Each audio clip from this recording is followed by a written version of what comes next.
राम राम राम राम राम राम राम राम राम नारायण नारायण। संबंध।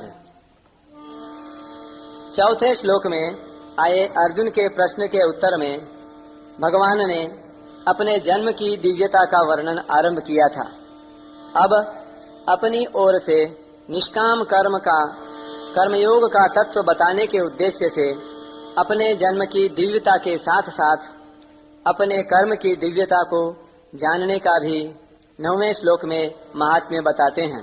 जन्म कर्म च मे दिव्या मेवां यो वेत्ति तत्त्वतः त्यक्त्वा देहां पुनर्जन्म नैति मामेति सोऽर्जुन। हे अर्जुन, मेरे जन्म और कर्म दिव्य हैं। इस प्रकार मेरे जन्म और कर्म को जो मनुष्य तत्व से जान लेता अर्थात दृढ़ता पूर्वक मान लेता है, वह शरीर का त्याग करके पुनर्जन्म को प्राप्त नहीं होता, प्रत्युत मुझे प्राप्त होता है। व्याख्या। जन्म कर्म च मे दिव्यम। भगवान जन्म मृत्यु से सर्वथा अतीत, अजन्मा और अविनाशी हैं। उनका मनुष्य रूप में अवतार साधारण मनुष्यों की तरह नहीं होता। वे कृपा पूर्वक मात्र जीवों का हित करने के लिए स्वतंत्रता पूर्वक मनुष्य आदि के रूप में जन्म धारण की लीला करते हैं। उनका जन्म कर्मों के परवश नहीं होता। वे अपनी इच्छा से ही शरीर धारण करते हैं। निज इच्छा प्रभु अवतरई विप्रधेनु सुर संतहित लीन मनुज अवतार निज इच्छा निर्मित तनु माया गुण गोपार।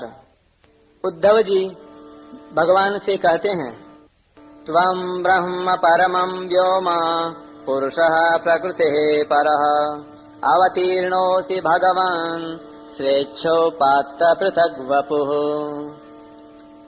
आप प्रकृति से परे पुरुषोत्तम एवं चिदाकाश स्वरूप ब्रह्म हैं।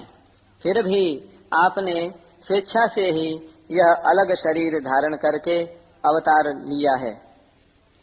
भगवान का साकार विग्रह जीवों के शरीरों की तरह हाड़ मांस का नहीं होता। जीवों के शरीर तो पाप पुण्यमय, अनित्य, रोगग्रस्त, लौकिक, विकारी, पांच भौतिक और रजवीर्य से उत्पन्न होने वाले होते हैं। पर भगवान के विग्रह पाप पुण्य से रहित, नित्य, अनामय, अलौकिक, विकार रहित, परम दिव्य और प्रकट होने वाले होते हैं। अन्य जीवों की अपेक्षा तो देवताओं के शरीर भी दिव्य होते हैं, पर भगवान का शरीर उनसे भी अत्यंत विलक्षण होता है, जिसका देवता लोग भी सदा ही दर्शन चाहते रहते हैं। भगवान जब श्री राम तथा श्री कृष्ण के रूप में इस पृथ्वी पर आए, तब वे माता कौसल्या और देवकी के गर्भ से उत्पन्न नहीं हुए। पहले उन्हें अपने शंख, चक्र, गदा, पद्मधारी स्वरूप का दर्शन देकर फिर वे माता की प्रार्थना पर बाल रूप में लीला करने लगे। भगवान श्री राम के लिए गोस्वामी तुलसीदास जी कहते हैं, भय प्रगट कृपाला दीन दयाला कौसल्या हितकारी हर्षित महतारी मुनि मनहारी अद्भुत रूप विचारी लोचन अभिरामा तनु घन श्यामा निज आयुध भुजचारी भूषण बनमाला नयन विशाला शोभा सिंधु खरारी माता पुनि बोली सोमति डोली तजहु तात यह रूपा की जय शिशुलीला अति प्रिय शीला यह सुख परम अनूपा सुनि बचन सुजाना रोदन ठाना होय बालक सुर भूपा हर्षित महतारी मुनि मनहारी अद्भुत रूप विचारी।